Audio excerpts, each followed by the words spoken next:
작년 6월 미러 정상회담 직후 열린 기자회견. 관계 개선 가능성을 언급하고 돌아서는 바이든 대통령 등 뒤로 날선 질문이 꽂힙니다. Why are you so confident he'll change his behavior, Mr. President? 마음이 상한 듯 바이든 대통령의 표정도 굳어졌습니다. What do you do over there? When did I say I was confident? I said. 언성이 높아지며 설전은 계속됐습니다. So how does that account to a constructive meeting as President Putin? You don't understand that. You're in your own business. Did you find Is the summit with China? 그러나 바이든 대통령은 즉시 사과했습니다. I owe my last question an apology. Look, to be a good reporter, you got to be negative. You got to. 해당 기자는 감사하지만 대통령의 사과는 필요하지 않았다면서 이런 말을 남겼습니다. It is just our job to ask the president questions. That's the business that we are in. And of course, we just want to get answers so then people can find out what the president's mindset is, why he makes the decisions that he makes. 일본에도 우리의 도어 스태핑과 유사한 취재 관행이 있습니다. 체면과 예절을 중시하는 일본 언론도 여기서만큼은 도발적인 질문을 쏟아냅니다.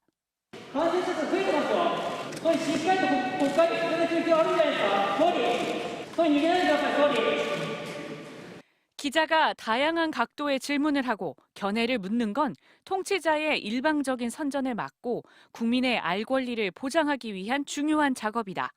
질문을 회피해오던 아베 정권을 향해 일본 신문 노조가 낸 성명의 한 구절입니다. MBC 뉴스 김정인입니다. 적어도 언론 자유가 보장된 나라에서 권력자에게 늘 취재진의 질문이 따라다닙니다. 물론 불편할 수도 있고 날선 질문에 신경전이 벌어질 때도 있지만 취재 활동 자체를 막는 사례는 드물었고 그런 시도가 있었지만 결국은 실패했습니다. 김장훈 기자가 보도합니다. 지난 14일 미중 정상의 첫 대면 회담. 역사적인 두 정상의 만남이 끝나자마자 기자들이 쉴 새 없이 질문을 쏟아냅니다.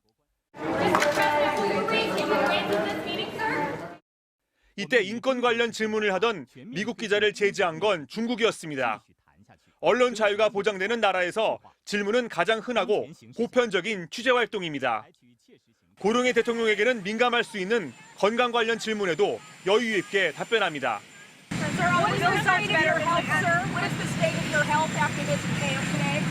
Good. They're going to release all the detail.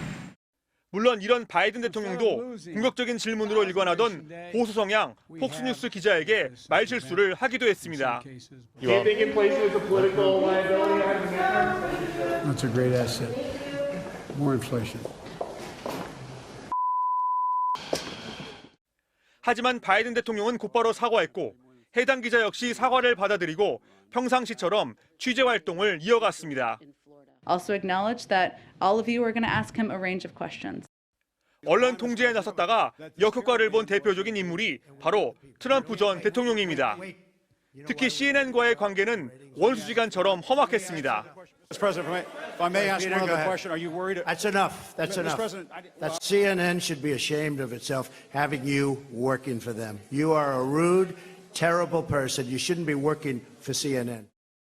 결국 해당 기자의 백악관 출입까지 정지시켰습니다.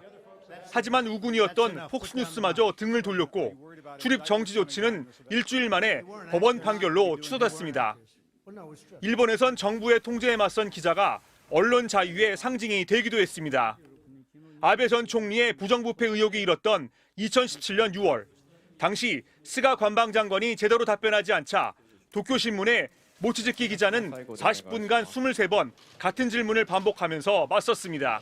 それによりますと前川前事務次官の告発の問題でですね、東京新聞です望月です。藤原さん的になぜ前川さんのそういう行動が把握 아베 정권을 불편하게 했던 모치즈키 기자의 질문들은 영화와 드라마로 제작되면서 기자와 언론의 역할은 무엇인지에 대해 일본 사회에 커다란 반향을 불러일으켰습니다. MBC 뉴스 김장훈입니다.